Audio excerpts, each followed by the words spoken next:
баршаңызға сәлем қыздар. Бүгін біз сіздермен осындай арасы ірімшік сияқты тесік-тесік жұп-жұмсақ болып шығатын торттарға арналған бисквит түрін дайындайтын боламыз.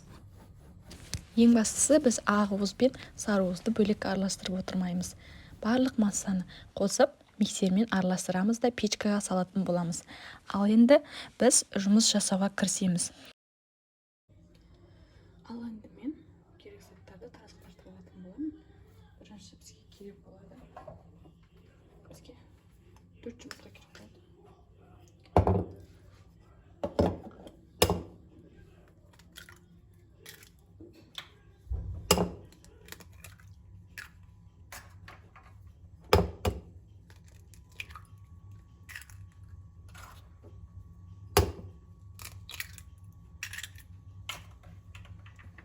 4 жұмыртқа.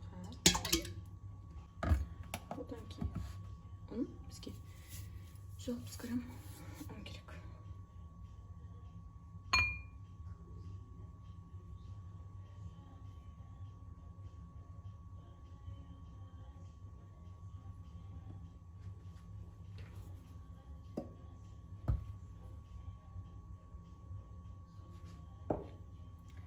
Жалпы грамм ұнды да саламыз. Одан кейін бізге керек болады қант. Қантты да сол 160 грамм салатын боламыз.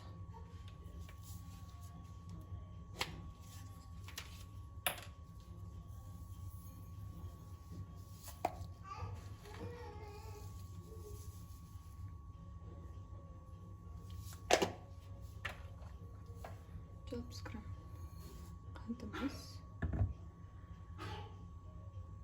20 грамм кукурузный крахмал керек болады.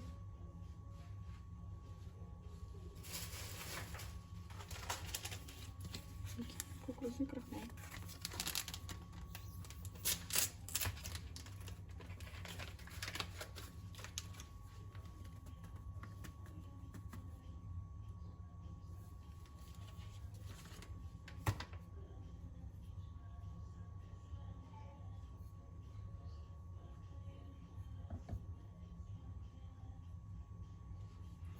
Крахмалымызды саламын.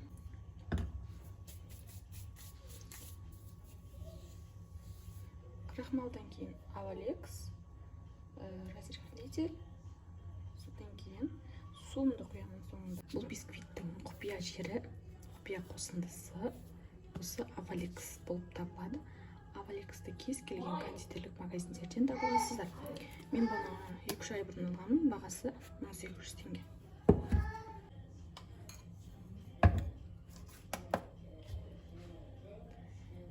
Енді бізге 32 грамм авалекс керек болады. Крахмалдан кейін авалекс саламын. Қыздар, мінеки авалекс деген осындай. 32 грамм.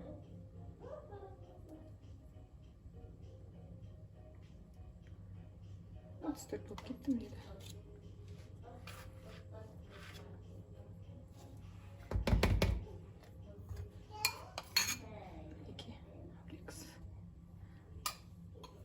Авалекстен кейін енді менде су және разрыхлитель қалды.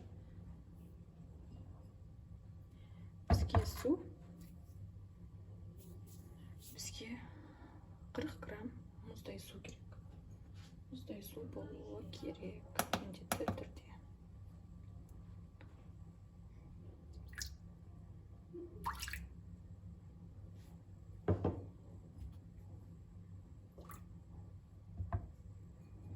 Мінеки 40 грамм мұздай суымыз. Одан кейін 5 грамм разрыхлитель саламыз.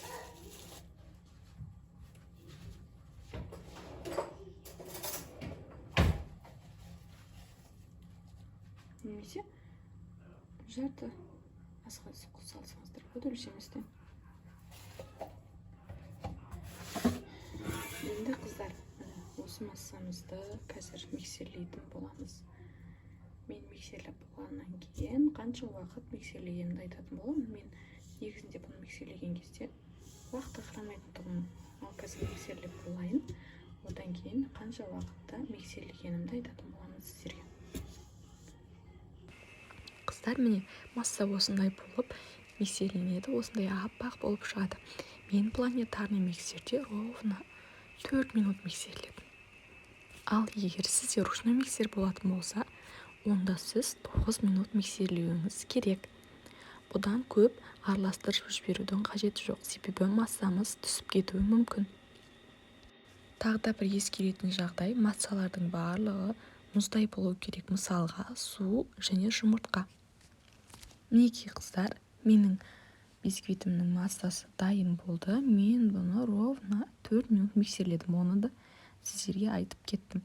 Мінекей аппақ меренга сияқты қоюлықта болып шығады. Қыздар, енді мен бұл массамды кольцоға қоямын. Кольцом 20 диаметр. 20 диаметр қылып өлшеп алдым. Осыған құятын боламын. Мен заттарымыз сіздерге қалай бар, солай көрсетіп жатырмын. Сол үшін мән беріңіздер.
Қыздар, видеода байқап тұрған болсаңыздар, мен бисквитті шет жағына шығарып, ортасын сәл төмендеу етіп жасап жатырмын. Себебі бұл бисквит пісіп шыққан кезде ортасы көбінесе менікі көтеріліп қалады. Сол үшін мен шет жағына көптеп массаны жіберемін. Осылайша бисквитімді қызып тұрған пешке 150 градусқа жіберемін. Қыздар, әркімнің пеші әртүрлі. Сол себепті бисквит әр түрлі уақытта піседі. Мысалы, менікі 50 минутта піседі. Кей кездері одан да көп уақытты алады. Мінекей, қыздар, мен бисквитті пештен алдым. Менде әдетте бисквитімнің үсті осындай күйіп кетеді. Себебі менің пешім әсел пеш. Мен сонымен пісіремін. Сонымен қатар мен бұны 150 градуста пісіремін. 150 градуста 50 минут пісіріп алдым. Себебі менің пешім жақсы қыздырады. Піскен піспегенін міндетті түрде шпажкамен тексеріп көреміз. Шпажка құрғақ болса, демек бисквитіміз пісті. Енді бұны суытып, одан кейін кесетін боламын. Бисквитімді осылайша кольцодан шығарып алып, мен ыстық күйінде пакетке жақсылап орап қоямын. Содан кейін, суығаннан кейін мен бөліктерге бөлетін боламын. Қазір мынаны мен уже бетіндегі күйген жерін алып тастадым. Осындай пышақтың көмегімен бисквитті кесетін боламын мен. Қыздар, ал қазір сізге бисквитті ашып көрсетемін. Мен айтып қойдым, бисквиттің күйген жерін алып тастадым. Қараңыздар, қандай жұмсақ, небәрі 4 жұмыртқадан жасалған бисквит. Қыздар, байқаған болсаңыздар, мен YouTube канал жүргізуді жақында ғана бастадым. Менің каналымнан жақсы рецептер, пайдалы рецептер күтіңіздер. Қазір мен бұны енді 3 бөлікке бөлемін.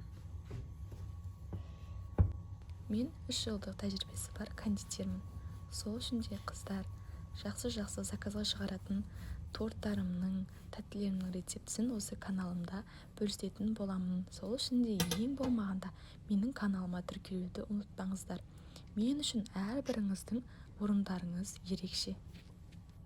Егер маған қоятын сұрақтарыңыз болса, немесе келесі видеода қандай рецепт қалайтын едіңіз, соны комментарийға міндетті түрде қалдырыңыз. Сізге әлбетте жауап беремін. Менің осы YouTube каналымнан Инстаграмға тікелей өтетін ссылкамды таба аласыз. Менің Инстаграмда жасаған тәттілерімнің, торттарымның барлығының суреттері бар. Оны өзіңіз көріп, қай тәттінің немесе қай торттың рецептісін қалайтын едіңіз, осы жерге комментарийге жазып қалдырыңыз. Екі, ал мына үшіншісі бұл қалыңдау. Бұны мен ең астыңғы бөлікке қоямын, тортымның астыңғы бөлігіне. Міне тесіктерін көрдіңіздер ме?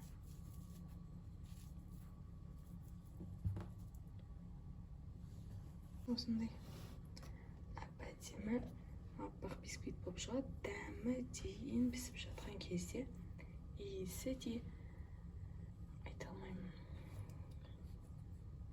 Дайындап көріңіздер міндетті түрде.